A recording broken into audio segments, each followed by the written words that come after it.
So hi everyone, my name is Emma Bostian. I am an engineering manager at Spotify in Stockholm, where I get to manage a team who builds the desktop and web player applications. I'm also a US American living in Sweden. I've been there about 3.5 years now. And I'm also a mom to my 2-year-old Freya, who you can see on the screen here.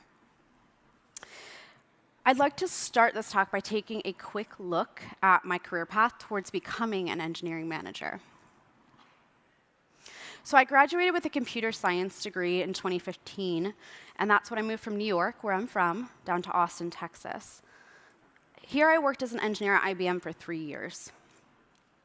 Ooh, are things all messed up? No, just on mine. We're good. OK. In 2018, I then moved to Germany to join GetGo, or LogMeIn, as a software engineer. And I worked here for about 3 years. Aw, nay. OK, just pretend it's not messed up. I've just exported and changed the format, so hopefully the rest is OK.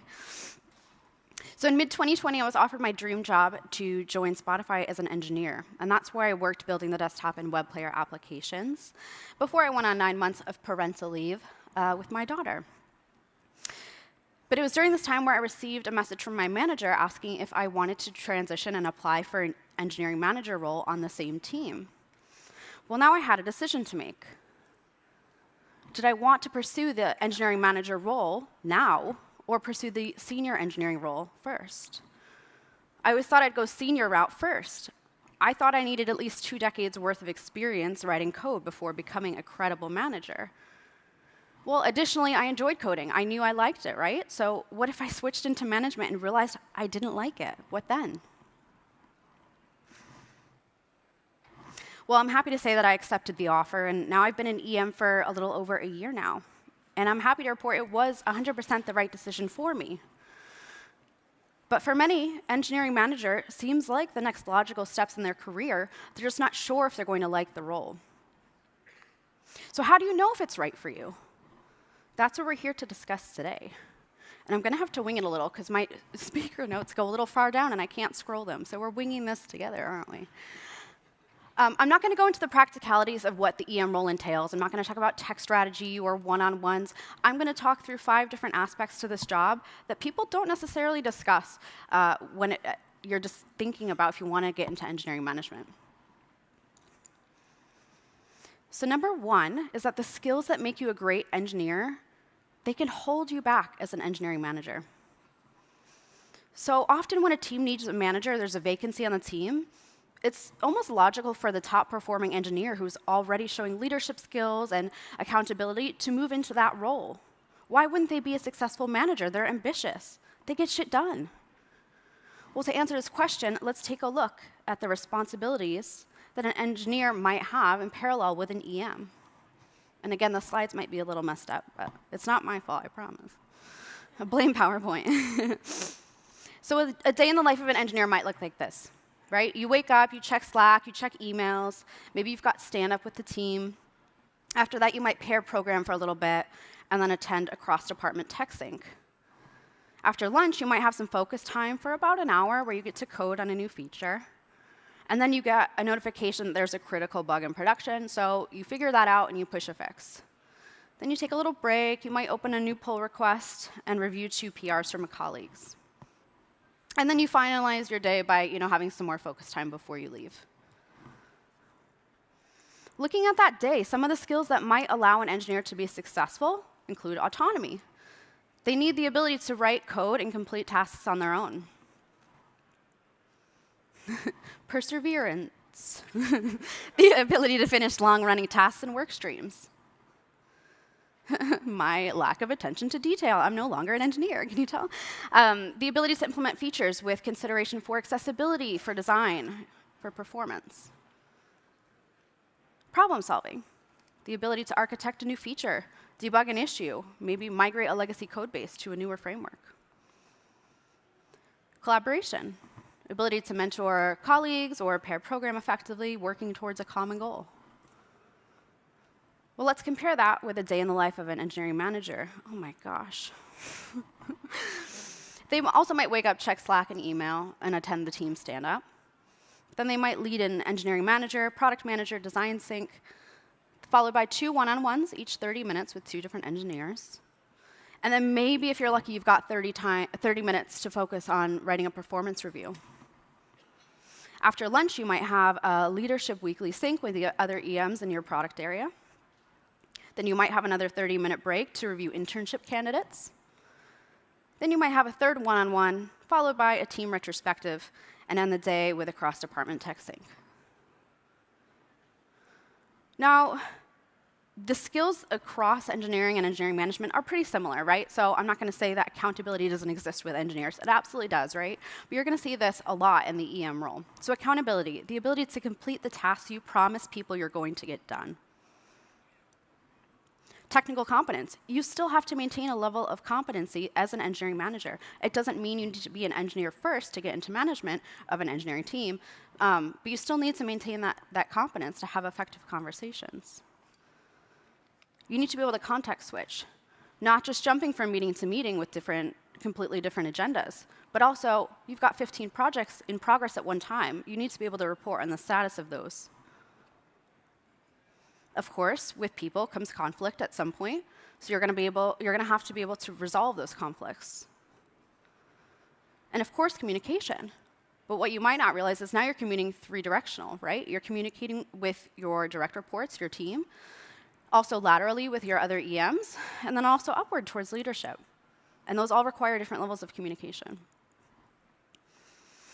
So you might be thinking at this point, all right, you said that the skills a great engineer displays could potentially hinder the performances in EM, but I don't really see how that could possibly be true, right?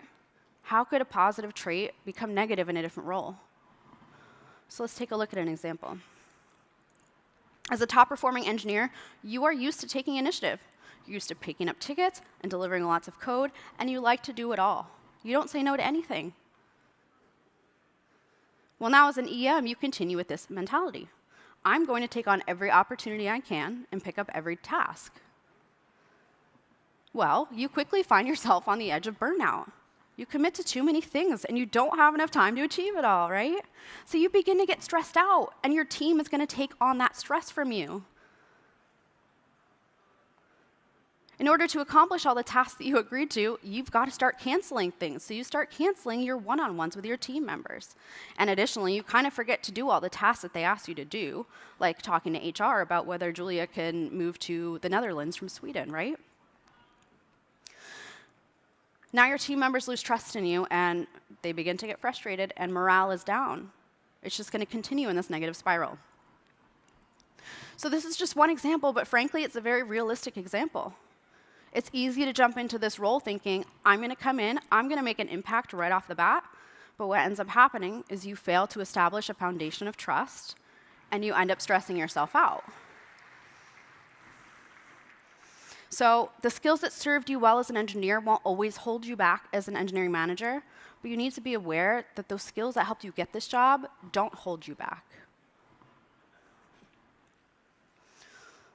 So I'm a people pleaser. I hate conflict.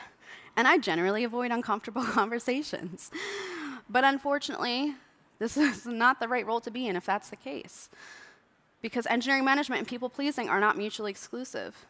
Or they are mutually exclusive, excuse me. You cannot be a people pleaser and also be a really successful engineering manager. Being a great manager is not the same thing as everyone thinking that you are a great manager, because you will encounter times where you have to give constructive feedback.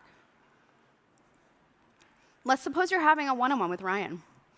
Over the past couple of weeks, you notice that she's not showing up to work on time, or maybe even at all. She often joins meetings late without any acknowledgement. She isn't very active on Slack during the day, and she hasn't opened PRs in 2 weeks. She even missed your last one-on-one completely. How do you handle this? Well, I'd start by asking her, how are you doing? Okay, she responds that she's doing well, asks how I'm doing in return. It doesn't really give me a lot to go off of, so let's try a more direct approach. I noticed there have been a few instances where you joined meetings late or not joined at all, like stand up and tech sync and our one-on-one. And I also noticed you're a little quiet on Slack and GitHub as well. Is everything okay? Well, notice how I stated specific instances where this behavior has been exhibited, and I didn't include any judgment towards her. right? Those key things are important to maintaining psychological safety and trust. You can see Ryan's body language indicates she's a little bit uncomfortable and her response is a bit defensive, right? I've only been late once or twice and Chris is late all the time. What's the big deal? Well, the goal with this conversation is to find information. It's not to make someone feel defensive, right? So let's remind Ryan of our common goal with this conversation. You both want Ryan to succeed in her engineering role and be happy at work, right? So I want you to feel productive and happy at work. If something in your life's affecting you inside of work, let's chat about how I can support you. Worst case scenario, if Ryan becomes defensive, you're going to have to set some hard expectations, right? I'm fine. What I do outside of work is not your concern. You're right. Your life outside of work is not my concern, but your performance inside of work is. I want you to be successful and happy, but I also have to protect the workflow of the team. Being late for meetings, not delivering on your tasks, these hurt your entire team's ability to thrive. So if your life outside of work is negatively impacting your performance at work, I'm here to support you. But the expectation is that you attend meetings on time, you participate, and you deliver on your commitments. If you fail to address these difficult situations, like low performance, you're going to lose the trust of your other team members. And it also puts the low performer at a disadvantage come performance review season. They'll be a little bit blindsided if they have no idea where they stand. Being a great manager means delivering the tough, constructive feedback that your engineers need to learn and grow. One of the biggest challenges for me shifting into management was redefining productivity. So as an engineer, you can close some tickets and merge some pull requests and walk away feeling productive at the end of each day. As an EM, you do not measure productivity in the same way as when you were an engineer. Firstly, you're doing work through other people.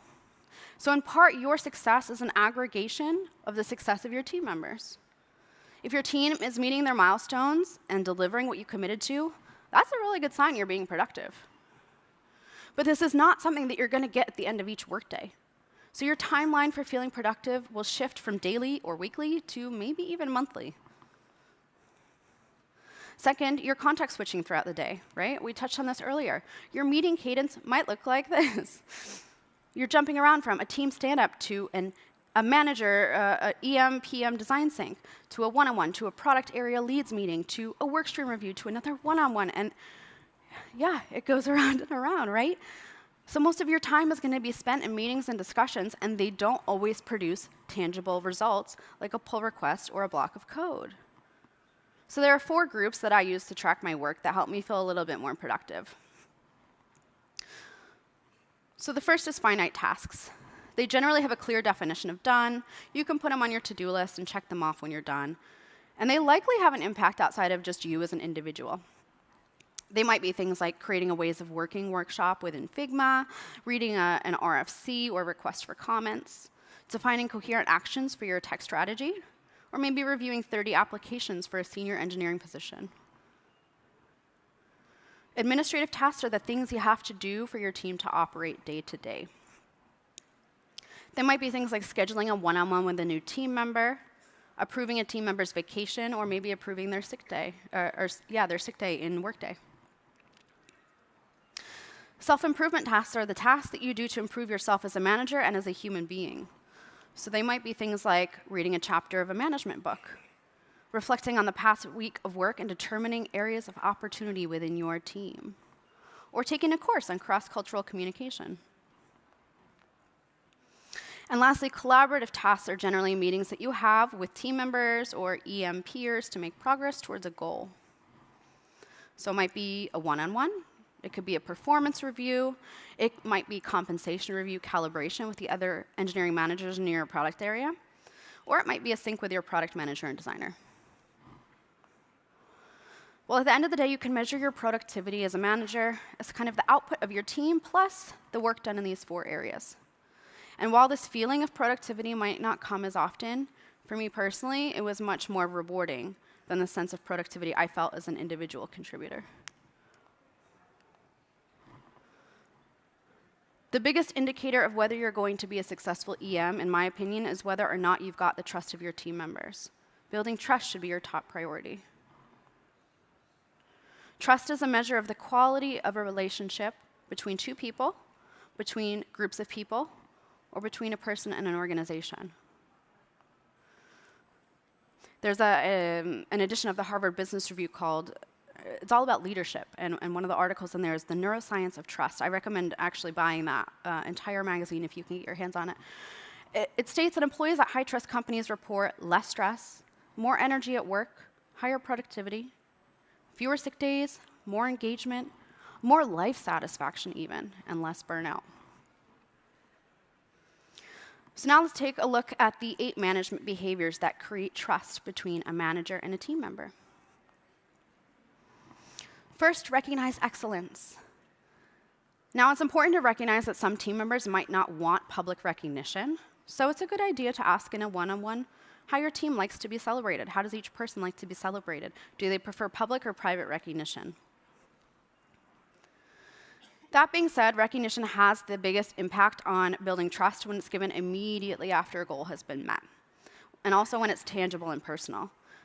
And again, it doesn't just have to come from you. You should foster an ecosystem where all of your team members give each other kudos and recognition.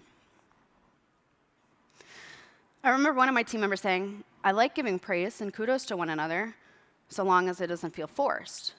Once it feels forced, it becomes disingenuous." And they were right. Recognition must be done in an authentic way to be effective.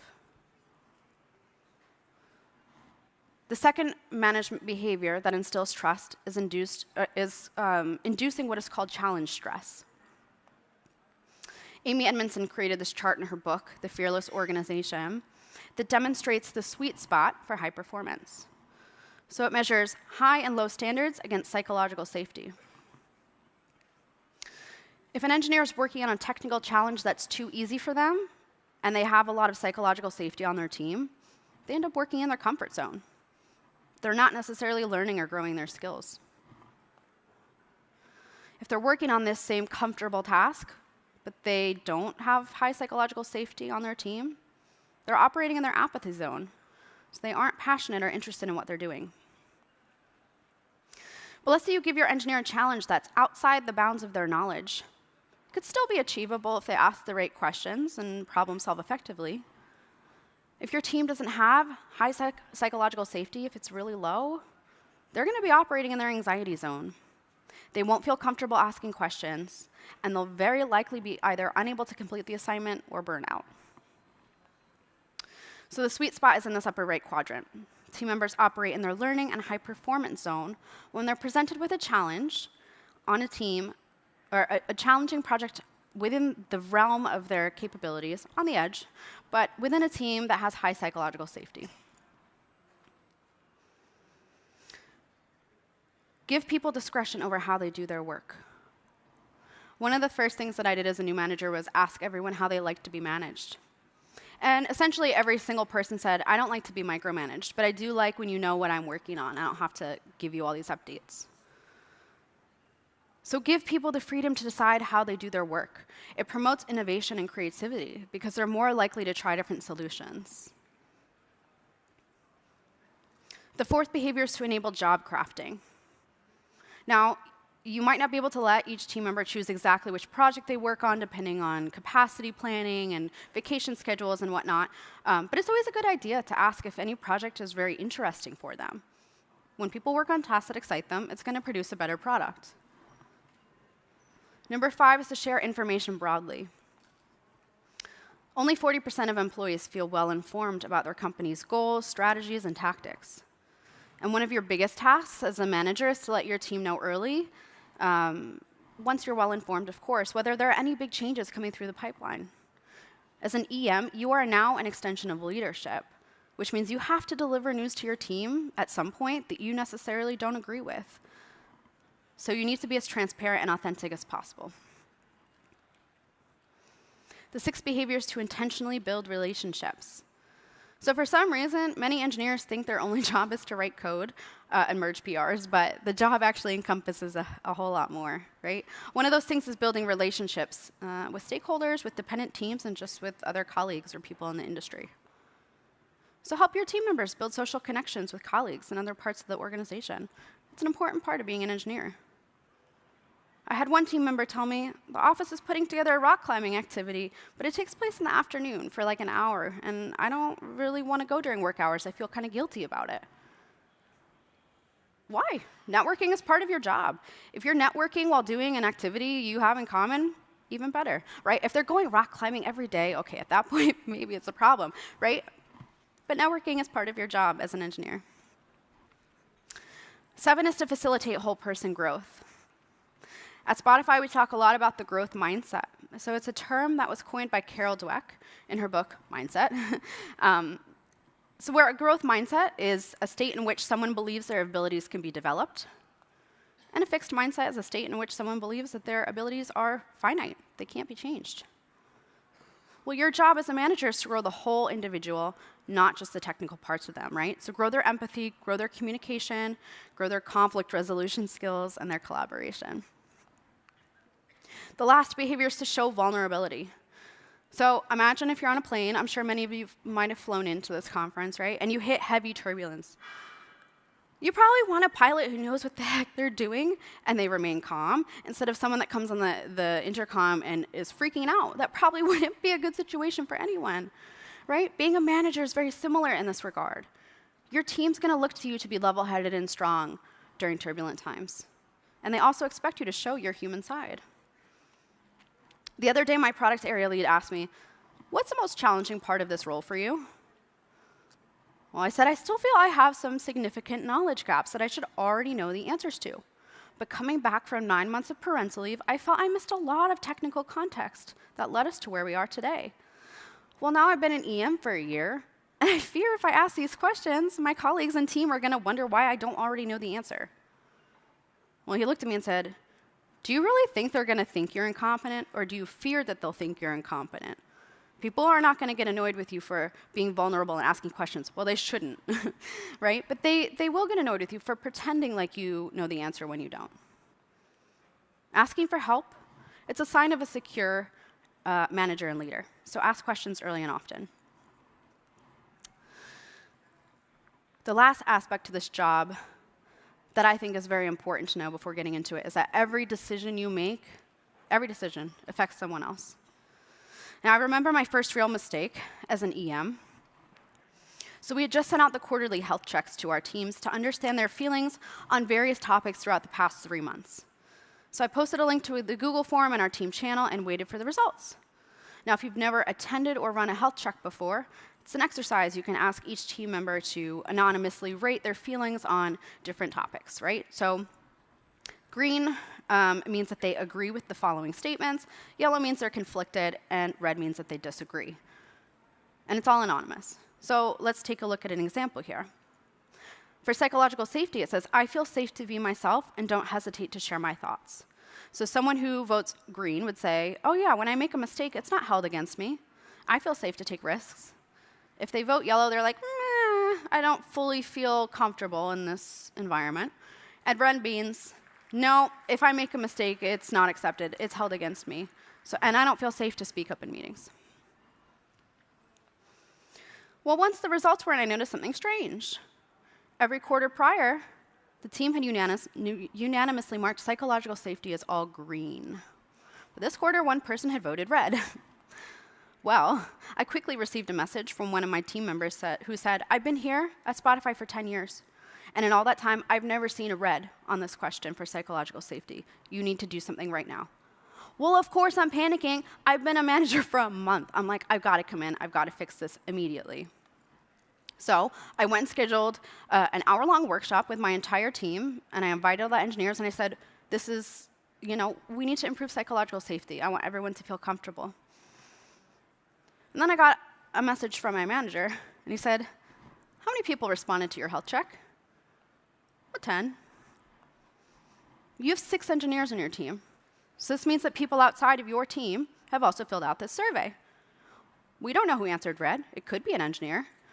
But it could also be someone outside of your engineers. How do you know one of them didn't answer red? Well, he was right. I had a gut feeling none of my engineers had answered red, but I wasn't certain.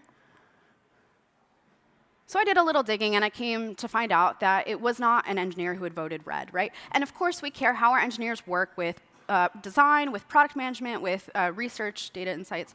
But my primary goal as a manager is to worry about my direct reports. And I found out that it was someone outside of engineering that had voted red because they were upset about something that had happened the year before with someone also not in engineering, right? But by reacting too quickly, I'd now scheduled an hour-long meeting with my engineers to discuss psychological safety when this area did not even need improvement. Now, the implication of this decision was not massive, right? It was just a workshop. But add up all the time. 6 engineers times 1 hour plus 1 EM times 4 hours to create and run this. 10 hours of time that could be well better spent on something else, right? So I asked my manager, should I cancel the meeting and explain what happened? But he gave me 2 pieces of advice that stuck with me that day. Not everything is an emergency. Not everything requires immediate attention. Your job is now to pause and assess all the factors in a situation before you react. Now, of course, some situations do warrant immediate action, right? But most of the time, it's not an emergency. And sometimes the situation might resolve itself without any input from you. But your actions and words hold incredible weight. Your team looks to you as a leader, and they're likely going to pick apart everything that you do and say. So you need to be very intentional about how you act and speak. The second thing he told me is when you make a decision, you need to stick with it. You have to back yourself up and be confident in your decisions as a manager, because your word is your contract with your team. And as we already discussed, trust, in my opinion, is the biggest indicator of whether or not you're going to be successful in this role. So if you're constantly making decisions and then backtracking on them, it erodes your trust, and your team is not going to have confidence in you as their leader, right? So this situation illustrates that every single decision you make now affects someone else, whether that's scheduling a meeting that takes an hour away from every team member, or whether it's allocating budget for compensation review. Everything you do has a blast radius, as my friend Jim Young says, right? So be intentional before you act and speak, because everything you do has impact. Just to conclude this, engineering management is not for everyone. That might sound harsh, but that's the reality. And it's not because you're incapable, but it's because a lot of people won't enjoy this role. A lot of people love being an individual contributor and writing code. It's not for everyone, and that's okay. Being an engineer, not my favorite. I'm okay to say that, right? But it's also okay to not know if you're going to like this role. Often in life, you've got to try things out before you can make a determination about them. But if you genuinely care for your team, and you give them opportunities to grow, and you have their back in difficult times, you'll be able to build trust. And trust is the most important aspect of this job. Thank you.